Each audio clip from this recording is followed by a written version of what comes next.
యందు ప్రియమైన సహోదరి సహోదరులారా, దేవుని ప్రియ బిడ్డలారా, దేవుడు జతపరిచిన జంటను మానవుడు వేరుపరపరాదు. ఇది దేవుని ఆజ్ఞ, ఇది దేవుని శాసనం. ఈనాటి మొదటి పట్టణంలో కూడా ప్రభు ఆదిలో నరుని చేసి తనకు సరైన ఈడు జోడును కలిగించుటకై ఒక స్త్రీని తయారు చేసి ఇచ్చినప్పుడు ప్రభు చెప్తున్న మాటలు, ఆయన భార్యను సైతం తల్లిదండ్రులను విడనాడి భార్యకు హత్తుకొని పోవును, ఆయన కూడా నా ప్రాణములో ప్రాణము, నా ఎముకలలో ఎముక, నా దేహములో దేహము అంటూ ఆదాము ఏవమ్మను స్వీకరించడాన్ని మనం చూస్తూ ఉన్నాం. దేవుని యందు ప్రియులారా, వివాహము గురించి మరికొన్ని విషయాలను ధ్యానించడానికి ప్రయత్నం చేస్తూ ఉన్నాం. దేవుని యందు ప్రియులారా, మరి దేవుడు ఇది విడదీయరాని బంధమని, ఇది శాశ్వత బంధమని చెబుతుండగా ప్రస్తుత లోకం ఎలాగున్నది అని ఒకసారి మనము ఆలోచించాలి. దేవుని యందు ప్రియులారా, the grim picture presented by the divorce statistics, ప్రస్తుత ప్రపంచంలో కుటుంబ జీవితాలు ఎలా మురక్కలవుతున్నాయో, బ్రద్దలవుతున్నాయో కొన్ని లెక్కలు మనం చూసినట్లయితే దేవుని యందు ప్రియులారా, అమెరికా దేశంలో ప్రతి 100 మందిలో 43 మంది విడాకులు తీసుకున్న వాళ్ళేనంట. 100 మంది దంపతులలో 43 మంది దంపతులు విడాకులు తీసుకొని విడివిడిగా వేరువేరుగా జీవిస్తున్న వాళ్ళే దేవుని యందు ప్రియులారా. రష్యా దేశంలో అయితే 65%, 100 మందిలో 65 మంది ప్రతి సంవత్సరం విడాకులకు వెళ్తూ ఉన్నారంట. స్వీడన్ దేశంలో 63%, యూకేలో 49%, ఆస్ట్రేలియాలో 49%. దేవుని యందు ప్రియమైన సహోదరి సహోదరులారా, మన భారతదేశంలో కూడా సుమారు 38-40% పాటు ప్రతి సంవత్సరం దంపతులు విడాకులు తీసుకుంటూ ఉన్నారు అంటూ ఈ యొక్క సర్వే స్టాటిస్టిక్స్ తెలియచేస్తూ ఉన్నాయి. నిజానికి ఇది చాలా ఘోరమైన పరిణామం, చాలా చింతించవలసినటువంటి విషయము.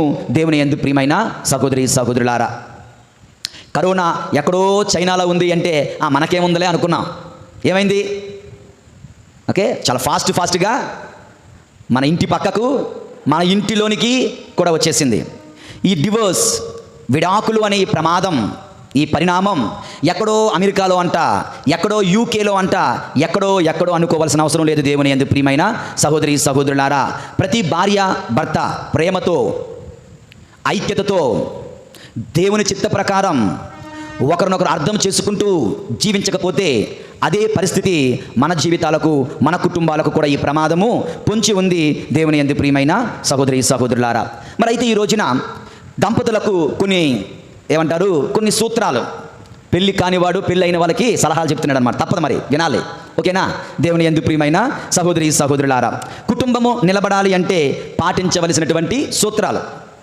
ఒక విషయం చెప్పాలి అంటే అనుభవమే అవసరం లేదు. ఉదాహరణకి డాక్టర్లు ఉంటారు, ఎయిడ్స్ పేషెంట్కి వాడు ట్రీట్మెంట్ ఇస్తాడు. వాడికి ఎయిడ్స్ వస్తేనే చెప్పగలడా? వాడికి ఎయిడ్స్ రావాల్సిన అవసరం లేదు ఎయిడ్స్ పేషెంట్కి ట్రీట్మెంట్ ఇవ్వాలంటే, అవునా కదా? గైనకాలజిస్టులు ఉంటారు, అందులోనూ ముఖ్యంగా మగవాళ్ళు గైనకాలజిస్ట్ డాక్టర్స్ ఉంటారు చాలామంది. వాడికి గర్భం రావాల్సిన అవసరం లేదు గర్భవతిని ట్రీట్మెంట్ చేయాలంటే. సో చెప్పడానికి అనుభవమే అవసరం లేదు, దేవుని కృప జ్ఞానము కూడా సరిపోతుంది. దేవుని యందు ప్రియులారా, భార్యాభర్తలు ఒక కుటుంబము భద్రంగా నిలబడాలి అంటే కొన్ని సూత్రాలలో మొట్టమొదటిది, దేవుని యందు ప్రియులారా, భార్యాభర్తలు ఇద్దరూ ఏకకాలంలో కోపపడకూడదు. ఓకే, భార్యాభర్తలు ఇద్దరూ ఒకే సమయంలో కోపపడకుండా ఉంటే ఎంత ఉధృతి అయినా, ఎంత కష్టమైనా, ఎంత మనస్పర్ధ అయినా, ఎంత పెద్ద పెను ప్రమాదమైనా కుటుంబాన్ని నాశనం చేయడానికి వస్తున్నగా అది చల్లారిపోతుంది, సద్దుమణిగిపోతుంది, అది పైనుండి తొలగిపోతుంది. దేవుని యందు ప్రియులారా, కొన్ని వాక్యాలు చూసినట్లయితే ప్రోవెర్బ్స్, సామెతల గ్రంథము 14వ అధ్యాయము 17వ వచనం చదవండి. సామెతల గ్రంథము 14వ అధ్యాయము 17వ వచనం. కోప స్వభావుడు వెర్రి పనులు చేయును, కానీ జ్ఞాని ప్రశాంత మనస్కుడుగా ఉంటాడు. కోపంతో మనము వివాహంలో భార్యాభర్తలుగా జీవిస్తున్నట్లయితే ఎక్కువ ప్రమాదాన్ని తెచ్చిపెట్టుకుంటాం. ప్రశాంత మనస్కుడు, దేవుని యందు ప్రియమైన సహోదరి సహోదరులారా, చాలా ప్రశాంతంగా ఉంటాడు. ప్రశాంత మనస్కుడు, జ్ఞాని అన్నవాడు ప్రశాంతంగా ఉంటాడు, ఊరకనే కోపపడడంట. దేవుని యందు ప్రియులారా, మౌనమే సమాధానం. నిజానికి speech is silver, silence is gold. మాట్లాడు అంటారు, కానీ మాట్లాడుకుని ఉంటేనే మంచిది. ఎక్కువ సమస్యలను మనము అధిగమించవచ్చు దేవుని యందు ప్రియులారా. సామెతల గ్రంథము 16వ అధ్యాయము 32వ వచనంలో వాక్యం చెబుతుంది, చదవండి. ఓర్పు గలవాడు వీరుని కంటే గనుడు నగరమును జయించుట కంటే తన్ను తాను గెలుచుట. ప్రపంచాన్ని జయించడం, నగరాన్ని గెలవడం గొప్ప కాదు, తన్ను తాను గెలవడము గొప్ప, మంచిది అంటూ ఉన్నారు దేవుని యందు ప్రియమైన సహోదరి సహోదరులారా. భార్యాభర్తలు విజయం సాధించాలి అంటే మొట్టమొదటి సూత్రం, ఏకకాలంలో వారు కోపపడకూడదు. దేవుని యందు ప్రియుల, కోపాన్ని వారు జయిస్తే సమస్యలన్నీ కూడా వారు జయించినట్లే. ఎప్పుడో తరచుగా చెప్తూ ఉంటాను కదా, ఒక చిన్న ఉదాహరణ. ఒకనొక భార్యాభర్తలు పెళ్ళై 25 సంవత్సరాల జూబిలీ చేసుకుంటున్నారట. అందరు చుట్టాలు బంధువులు వచ్చి వాళ్ళకి క్లాప్స్ కొడుతున్నారు, సన్మానాలు చేస్తున్నారు, కేక్ కట్ చేస్తున్నారు, కంగ్రాచులేషన్స్ పాటలు పాడుతున్నారు, పెద్ద పార్టీ. భర్త సైలెంట్గా ఉంటున్నాడు. ఎవరో వచ్చి మీరు మీ మైక్ ఇచ్చి అందరికీ చెప్పాలి మీరు మీ వివాహం సీక్రెట్ ఏమిటి అని. ఏమీ లేదండి, నేను సైలెంట్గా ఉంటాను అంతే, ఏమీ లేదు, చెప్పడం లేదు. ఎవరికి డౌట్ వచ్చి మీటింగ్ అంతా అయిపోయిన తర్వాత పక్కకు తీసుకుని వెళ్ళి అడిగాడంట, ఎందుకు చెప్పడం లేదు, చెప్పొచ్చు కదా, నీ సీక్రెట్ మాకు చెబితే మేము పాటిస్తాం కదా, మేము సంతోషంగా ఉంటాం కదా అని చెప్పడం జరిగింది. అడిగాడంట దేవుని యందు ప్రియులారా. అప్పుడు చెప్తున్నాడు, ఏం చెప్పుకున్నా ఆయన, కడుపు చించుకుంటే కాలు మీద పడినట్లు అవుతుంది, అది అందరిలో చెప్పేది కాదు, అందరిలో చెప్తే నా కొంప మునిగిపోద్ది అని చెప్పాడట. ఏమవుతుంది చెప్పు చూద్దాం అన్నాడట. వాడు చెవిలో నెమ్మదిగా చెప్తున్నాడు, పెళ్ళైన కొత్తలో నేను మా ఆవిడ కాకినాడ బీచ్కి వెళ్ళాం. ఓకే, బీచ్లో మా ఆవిడ గుర్రం ఎక్కుతాను అన్నది. సరే గుర్రం ఎక్కమ్మా అన్నాను. గుర్రం ఏం చేసింది, మా ఆవిడని కొంచెం 2 అడుగులు ముందు కిందన పడేసింది. మా ఆవిడ అన్నది ఒకటోసారి అని చెప్పింది. ఎవరితో? గుర్రంతో. ఇది ఒకటోసారి అంటుందేటా అనుకున్నాను. రెండోసారి మళ్ళీ ఎక్కింది, మళ్ళీ కొంచెం ముందుకు వెళ్ళింది, మళ్ళీ కింద పడేసింది గుర్రం. ఈవిడ కోపంతో రెండోసారి అన్నది. మూడోసారి కూడా ఎక్కింది ఈవిడ, ముందుకెళ్ళి మళ్ళీ కింద పడేసింది. మూడోసారి అని చెప్పి తన హ్యాండ్ బ్యాగ్లో తుపాకీ తీసి గుర్రాన్ని కాల్చేసింది. నాకు కోపం వచ్చేసింది, నీకు అసలు బుద్ధి ఉందా, నువ్వు మనిషివేనా, గుర్రాన్ని కాల్చేస్తావా, ఇప్పుడు వాడికి ఏం సమాధానం చెప్తాం అని చడామడ వాయించేశాను. మా ఆవిడ ఒకటోసారి అన్నది. నాకే ఒకటోసారి అంటావా, నేను మగాన్ని, నువ్వు ఆడదానివి, నేను భర్తను, నువ్వు భార్యవు, ఆఫ్టర్ ఆల్ అది ఇది అన్నాను. ఆవిడ రెండోసారి అన్నది. ఇంకంతే. అప్పుడు నోరు మూసాను. 25 సంవత్సరాలు గడిచిపోయాయి. ఎలా గడిచిపోయాయో తెలీదు, నోరెత్తితే తప్పు, ఏమన్నా అంటే అంతేగా అనుకొని అలా నెట్టుకొస్తున్నాను. నేను మాత్రం మాట్లాడను బాబు, మూడోసారి అంటే అయిపోతాను నేను అంటూ ఆయన తన బాధను చెప్పుకున్నాడంటే దేవుని యందు ప్రియమైన సహోదరి సహోదరులారా. కోపాన్ని జయించాలి, మౌనాన్ని పాటించాలి. మౌనము, సహనము ద్వారా వివాహాలు విజయవంతమవుతాయి. కోప స్వభావులు వెర్రి పనులు చేస్తారు. ఎన్నో పేపర్లో టీవీల్లో చూస్తున్నాం. కోపంతో భార్యను తలకి గోడ గుద్దేసేవాడు ఒకడు, కోపంతో విర్రవిగిపోయి పేక కోసేవాడు మరొకడు, భార్యను చంపేసేవాడు మరొకడు, భార్యను తన్ని బయట గెంటేసేవాడు మరొకడు. ఇలాగా భార్యలు సైతం కోపంతో అన్నంలో ఏదో కలిపి తినిపించేసి చంపేసే ఎన్నెన్నో సంఘటనలు మనం చూస్తూ ఉన్నాం దేవుని యందు ప్రియులారా. పెళ్ళైన కొత్తలో అన్నది ఒక భాగం. పెళ్ళైన చాన్నాలకు బిఫోర్ అండ్ ఆఫ్టర్ చాలా వెరైటీగా, చాలా కష్టంగా జీవితం మారిపోతుంది దేవుని యందు ప్రియులారా. పెళ్ళైన కొత్తలో ఏమి చేసినా ముద్దుగానే ఉంటుంది. అదేటో కూరలో ఉప్పు వేయకపోయినా హాయ్ భలేగా ఉన్నదే అంటాం. కారం సరిపోకపోయినా, రుచి లేకపోయినా పెళ్ళైన కొత్తలో భార్య ఏమి చేసినా ముద్దుగానే ఉంటుంది దేవుని యందు ప్రియులారా. రోజులు కాలము మారుతుండగా, రోజులు తరబడుతుండగా అవన్నీ కూడా ఆ అట్రాక్షన్ అన్నది పోయినప్పుడు అనవసరమైనటువంటి గొడవలు వస్తూ ఉంటాయి. ముఖ్యంగా ఎవడో చెప్తుంటారు కదా చాలాసార్లు, కొత్తగా పెళ్ళైన కొత్తలో పెళ్లి కూతురికి ఒక దారిలో ముళ్ళు గుచ్చుకుందంట. అయ్యో నా భార్యకి ముళ్ళు గుచ్చుకుంది అని చెప్పి వెంటనే మనవాడు అపోలో హాస్పిటల్కి తీసుకెళ్ళిపోయాడు. ముళ్ళు గుచ్చుకుంటే అపోలో హాస్పిటల్కి. ఆ తర్వాత సంవత్సరం కూడా సంథింగ్ అదే దారిలో వెళ్తుండగా మళ్ళీ ముళ్ళు గుచ్చుకుంది. ఈసారి మనవాడు పక్కన ఆరంపేట తీసుకుని వెళ్ళాడట. అదేంటి ఫస్ట్ ఇయర్ అయితే అపోలో తీసుకుని వెళ్ళారు అనుకుని, సర్లే డబ్బులు లేవేమో అనుకుంది. మూడోసారి మళ్ళీ కాలు గుచ్చుకుంటే నీకు కళ్ళు కనిపించడం లేదా, సరిగ్గా చూసుకుని నడవలేవా, తీసుకుని నువ్వే అని చెప్పి వెళ్ళిపోయాడంట. ఓకే, ఇలా చాలా జోక్స్ ఉంటాయి దేవుని యందు ప్రియమైన సహోదరి. It is true. కాలము మారుతుండగా, రోజులు తరలుతుండగా తప్పనిసరిగా ఒక రకమైనటువంటి అట్రాక్షన్ తగ్గిపోతుంటుంది. అలాంటప్పుడు కోపం పెరుగుతూ ఉన్నప్పుడు, భర్త కోపపడినప్పుడు భార్య మౌనం వహించాలి. భార్య కోపపడేటప్పుడు భర్త మౌనం వహించాలి. ఇంకా మాట్లాడాలనుకుంటే భర్త కోపడితే భార్య నవ్వుతూ చలోక్తిగా తిట్టండి, మీరు కాకపోతే ఇంకెవరు తిడతారు, కోపడండి, మీరు కాకపోతే ఇంకెవరు కోపడతారు అని. ఇక భార్య కోపడితే భర్త ఏం చేయాలి, నువ్వు కోపంలో భలే అందంగా ఉంటావే అన్నవనుకో, ఫట్ మళ్ళీ ఇంకెప్పుడు ఇంకా ఓకే, నువ్వు మామూలు కన్నా కోపంలోనే చాలా అందంగా ఉన్నావు అనుకోండి, మురిసిపోయి లోపలికి వెళ్ళిపోతే గొడవ అక్కడికి అయిపోతుంది.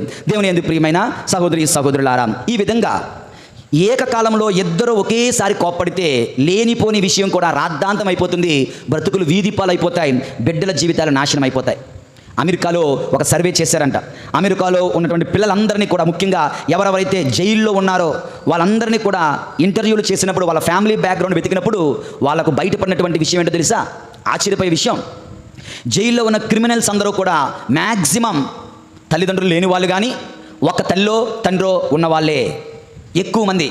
తల్లి ఉంటే తండ్రి లేడు, తల్లి ఉంటే తల్లి లేడు లాంటి వాళ్ళే ఎక్కువగా క్రిమినల్స్గా మారే ప్రమాదం ఉంది అంటూ అమెరికా స్టాటిస్టిక్స్ ఆన్ చిల్డ్రన్ సర్వేలో తేలింది. దేవుని యందు ప్రియమైన సహోదరి సహోదరులారా, భార్యాభర్తల కోపతాపాలకు పిల్లల జీవితాలు బలైపోతాయన్న విషయాన్ని ఒకసారి ఆత్మపరిశీలన చేసుకుని ఏకకాలంలో కోపపడవద్దు. రెండవ విషయం, దేవుని యందు ప్రియమైన సహోదరి సహోదరులారా, గతాన్ని తవ్వుకోకండి.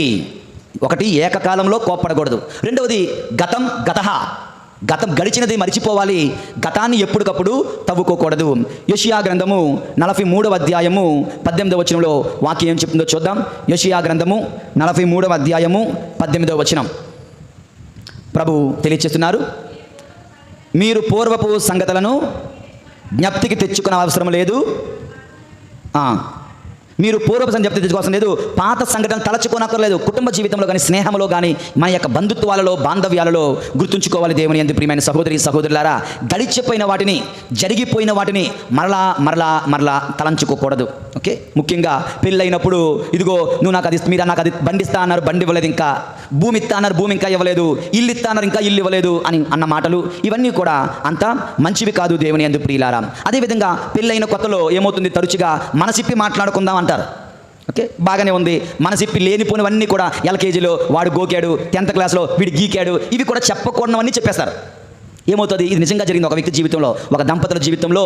ఒక భర్త అడిగాడంట, పెళ్ళైన తర్వాత వచ్చిన ఆ హనీమూన్ ట్రిప్పుల్లో, మన ఇద్దరం ఎంత బాగా ఉన్నాం కదా, మన ఇద్దరం ఎందుకు మన యొక్క గత జీవితాన్ని షేర్ చేసుకోకూడదు, మనసిపి మాట్లాడుకుందామంటే భార్య అసలు లేనివి కూడా భర్త హాయిగా వింటున్నాడు కనుక అంటూ, ఇదిగో మా పక్కింటి అబ్బాయి మాకు లవ్ లెటర్ ఇచ్చాడు, ఒక 10th క్లాస్లో, అది మా ఎదురింటి అబ్బాయి నా వెనకాతలు ఫాలో అయ్యేవాడు ఇంటర్మీడియట్లో, ఇలా లేనిపోనివి ఉన్నవి అవసరం లేనివన్నీ కూడా చెప్పిందంట.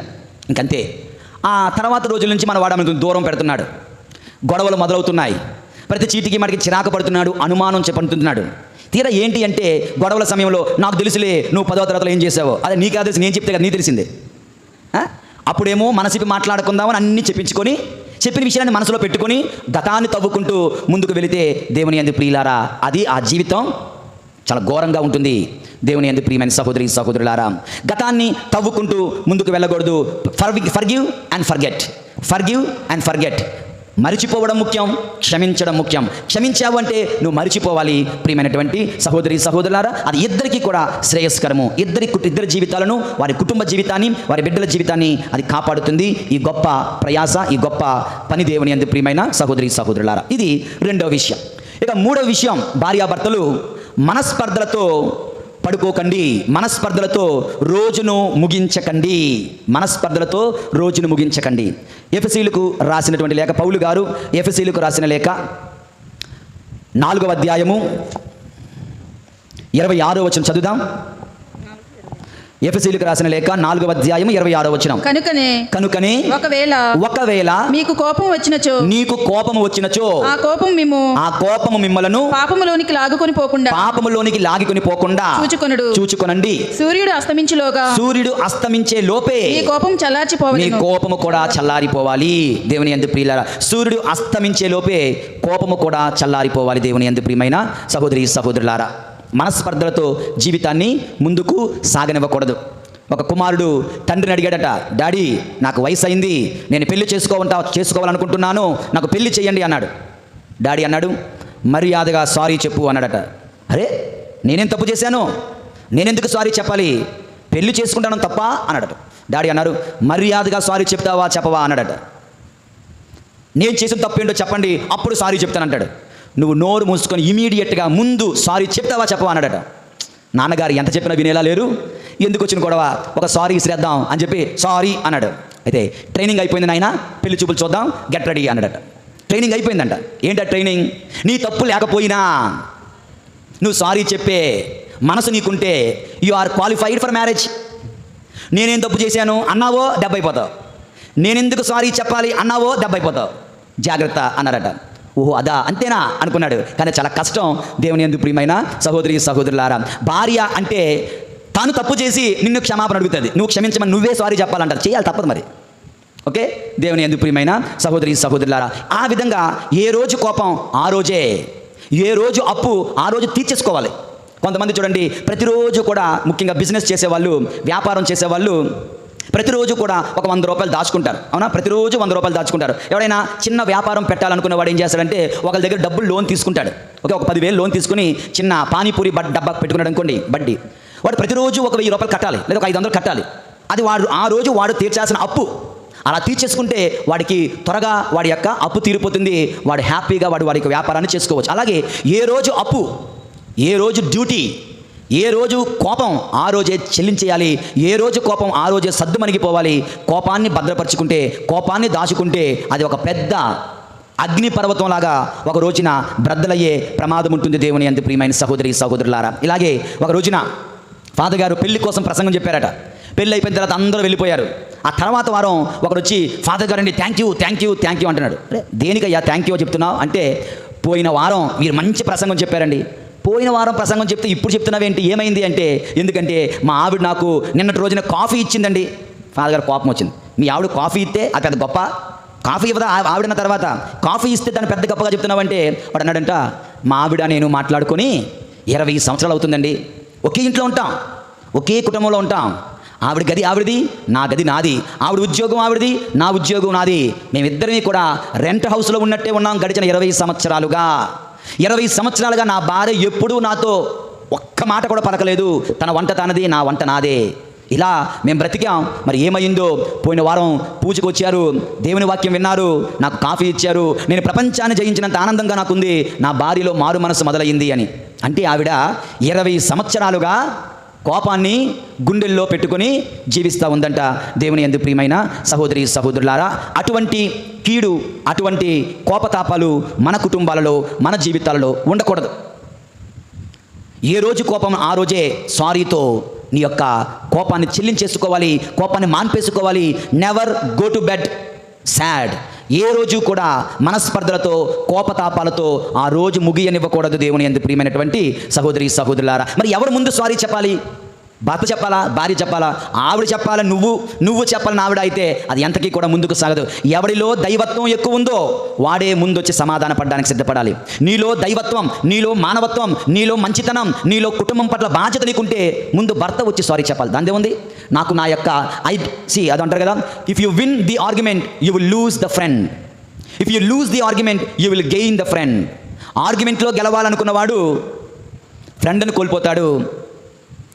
ఆర్గ్యుమెంట్లో ఓడిపోవాలనుకుంటే ఫ్రెండ్ని గెలుచుకుంటాడు. అదేవిధంగా భార్యాభర్తల మధ్య నేను ఓడిపోయినా పర్వాలేదు, మా కుటుంబం భద్రంగా ఉండాలి అనుకునేవాడు, కుటుంబాన్ని కాపాడుకోవాలనుకునేవాడు, కుటుంబాన్ని రక్షించుకోవాలనుకునేవాడు, నా బిడ్డలు అనాథలు కాకూడదు అనుకునేవాడు, నా బిడ్డల భవిష్యత్తుకు ఇద్దరు ముఖ్యం అనుకునేవాడు, మేము వీధి పాలు, రోడ్డు పాలు, అవమానం పాలు కాకూడదు అనుకునేవాడు ముందు వచ్చి సారీ చెప్తాడు. ఎప్పుడు నేనే చెప్పాలా? చెప్పు, తప్పులేదు. ఎప్పుడు నువ్వే చెప్పు, తప్పే లేదు. ఎందుకంటే ఏదో ఒక రోజున వారిలో మారు మనసు తప్పక వస్తుంది. ప్రియమైనటువంటి సహోదరి సహోదరులారా, దేవుని ప్రియ బిడ్డలారా, ఈ నేపథ్యంలో ఇంటర్నెట్లో, యూట్యూబ్లో ఒక మూవీ ఉంటుంది, ద ఫైర్ ప్రూఫ్ అని. క్యాథలిక్ క్రిస్టియన్ మూవీ, భార్యాభర్తల గురించి, ద ఫైర్ ప్రూఫ్ అని. వీలున్న వాళ్ళు ఆ మూవీ తప్పకుండా చూడండి. ఇంగ్లీష్లో ఉంటుంది. దేవుని యొక్క ప్రేమ, భార్యాభర్తల ప్రేమ ఏ విధంగా ముందుకు సాగాలో అంటూ అది చెబుతుంది. దేవుని యందు ప్రియమైనటువంటి సహోదరి సహోదరులారా, ఏకకాలంలో కోపపడకూడదు, గతాన్ని తవ్వుకోకూడదు, ముఖ్యంగా మనస్పర్ధలతో పడుకోకూడదు. ఈ 3 చేసిన తర్వాత ఇంకా 2-3 చెప్పాలంటే ఇంకొకటి చెప్పి ముగిస్తాను. ఇంకొకటి ఏంటో తెలుసా దేవుని యందు ప్రియులారా? అప్రిషియేషన్. ఒకరిని ఒకరు, భార్యాభర్తల యొక్క ఇందాక ఉదయం చెప్పినట్లుగా ఏ బంధమైనా రోజు రోజుకి తరిగిపోయే బంధమే. అన్నదమ్ములతో ఉన్న బంధం తరిగిపోయే బంధమే, అక్క చెల్లెలతో ఉన్న బంధం తరిగిపోయే బంధమే, తల్లిదండ్రులతో ఉన్న బంధం తరిగిపోయే బంధమే, భర్తతో ఉన్న బంధమే, భార్యతో ఉన్న బంధమే రోజు రోజుకి కూడా పెరిగే బంధం, వివాహ బంధం, దాంపత్య బంధం. అటువంటి బంధం ఇంకెక్కడ ఈ లోకంలో ఉండదు. మరి అటువంటి బంధాన్ని ఎంతగా కాపాడుకోవాలి, ఎంత భద్రంగా చూసుకోవాలి? ఈ రోజుల్లో వివాహాలు మొక్కలైపోవడానికి, బ్రద్దలైపోవడానికి పెద్ద పెద్ద కారణాలు ఏమీ లేవు. చిన్న చిన్న కారణాలే. ఒకనొక కోటీశ్వరాలు ఆవిడ ఒకనొక ఇంటర్వ్యూలో చెప్తుంది, డైవర్స్ తీసుకోవాలనుకుంటున్నారు. ఎందుకు డైవర్స్ తీసుకోవాలనుకుంటున్నారంటే, నీ భర్త నీకు ఆస్తులు ఇవ్వలేదా? బోల్డ్ ఆస్తులు ఇచ్చాడు. బంగారం కొనడం లేదా? బోల్డ్ అంత బంగారం కొన్నాడు. బట్టలు కొనడం లేదా? అన్నీ ఉన్నాయి. మరి తిండి సరిగా అన్నీ ఉన్నాయి. మరి నీకేంటి సమస్య అంటే, నా భర్త నాతో సమయం వెచ్చించడం లేదు అంట. అంతే, సింపుల్. బంగారాన్ని ఇస్తున్నాడు, వస్త్రాలు ఇస్తున్నాడు, ఇల్లు ఇస్తున్నాడు, భూములు ఇస్తున్నాడు, ఆస్తులు ఇస్తున్నాడు, అన్నీ ఇస్తున్నాడు. కానీ నా భర్త నాకు కన్సర్న్, టైం, సమయం ఇవ్వడం లేదు, కనుక నాకు ఇతను వద్దు అంటున్నారు. మనందరికీ తెలుసు, ఆంధ్రాలో ఒక హీరో ఆ యొక్క డైవోర్స్ ఎంత పెద్ద కలకలం లాంటిగా వాళ్ళు చూపిస్తూ ఉన్నారు. దేవుని యందు ప్రియమైన సహోదరి, వాళ్ళిద్దరూ ఆ భార్యాభర్తలు ఇద్దరు కూడా ఆ హీరోయిన్ నాగ చైతన్య, సమంత 10 సంవత్సరాలు ప్రేమించుకున్నారు.